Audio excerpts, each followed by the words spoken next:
Поучени од успехот на меѓуопштинската фудбалска лига, охрабрени од интересот за неодамна одржаниот тениски турнир, а инспирирани од своевидното спортско будење на нашиот град, кривопланечките љубители на белиот спорт од минатиот викенд решија да организираат редовно дружење со тенискиот рекет и флуоресцентните топчиња.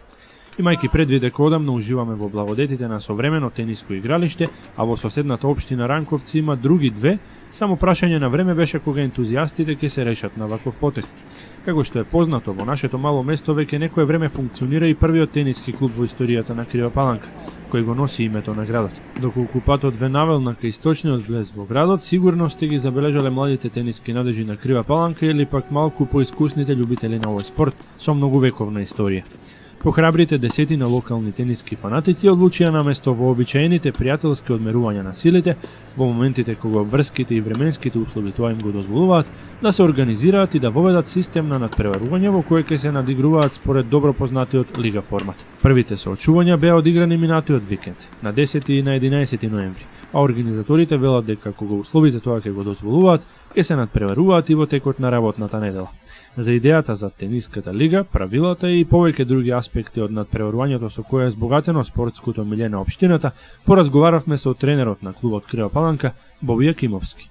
Поради големиот интерес што беше турнирот организиран, решивме да направиме, значи идејата е од присутните што беа тука, решивме да направиме Паланечка лига која опфаќа и општина Ранковце.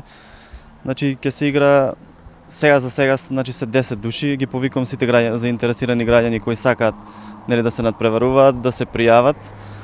Значи уште е отворено. Кој е системот на надпреварување, како се договоривте, кои се термините, кога се игра?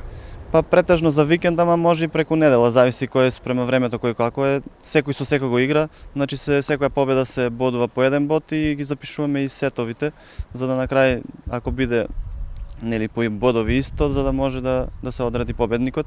Значи учество се плаќа и на крај ќе има награди.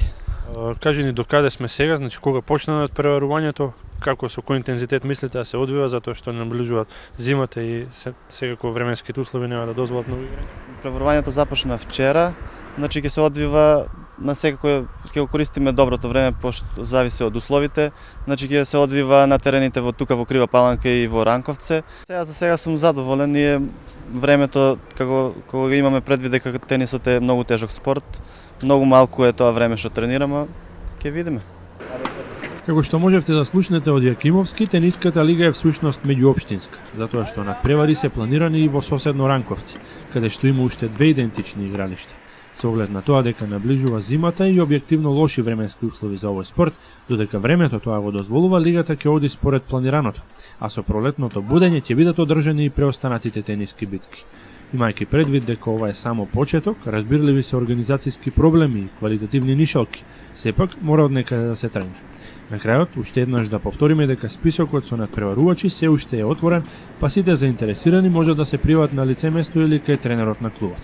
Воедно, разбирливо, добре дојдена и публиката, која во паузите додека на телевизија ги следи Надал, Џоковиќ и Федерер, може да одвои малку време и за ентузијастите и идните тенисери на нашиот град.